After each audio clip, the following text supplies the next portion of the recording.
इस वीडियो को देखने के बाद एक बेहतरीन और कीमती बात याद आ गई। मैंने सोचा चलो आप तक शेयर कर देता हूं। तो अगर आप इंटरेस्टेड है तो वीडियो को स्किप मत कीजिए, बहुत कीमती बात बताने वाला हूं।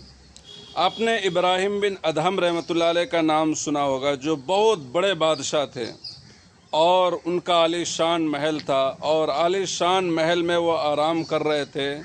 तो उसने खिड़की से बाहर देखा कि इसी तरह एक गरीब इंसान आया और उसने अपने झोली से जो है सूखी रोटी निकाली और पानी का एक गिलास लिया और उसमें भिगो भिगो कर खा लिया उसने।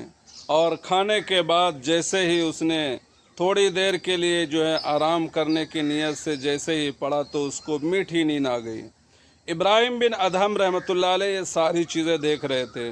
तो उसने दिल के अंदर सोचा, हमारे दस्तरखान पे लजीज और बेहतरीन खाना रखा हुआ है, लेकिन मैं खा नहीं पा रहा हूँ। मेरे पास रहने के लिए एयर कंडीशन जो है रूम्स हैं और मैं सोना भी चाहता हूँ तो मुझे नींद नहीं आ रही है। और इस बंदे को देखो, इसने सूखी रोटी जो है कितने मज़े के साथ खा लिया और जैसे ही ये पड़ा उसको मीठी नींद आ गई।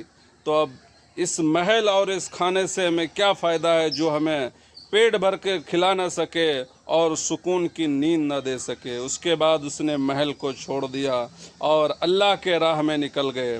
कहते इब्राहिम बिन अदहम रहमतुल्लाह अलैह जो इतने बड़े बादशाह थे और जालिम किस्म के थे, लेकिन जब अल्लाह ने उसको हिदायत दी तो इस मकाम पे पहुँचे कि मस्जिद नबवी में एक मर्तबा जो है जब वो आराम कर रहे थे तो रात में सारे लोग निकल गए, वो अंदर किसी कोने पे बैठे हुए थे।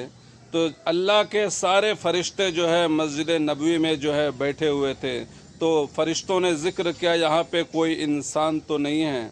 तो कहा कि है यहाँ। तो दूसरे फरिश्तों ने कहा यहाँ पे एक जो है इब्राहिम बिन अदहम है, वो यहाँ पे छुपे हुए हैं और उस बंदे के कई महीनों से उनकी दुआएं कबूल नहीं हो रही हैं।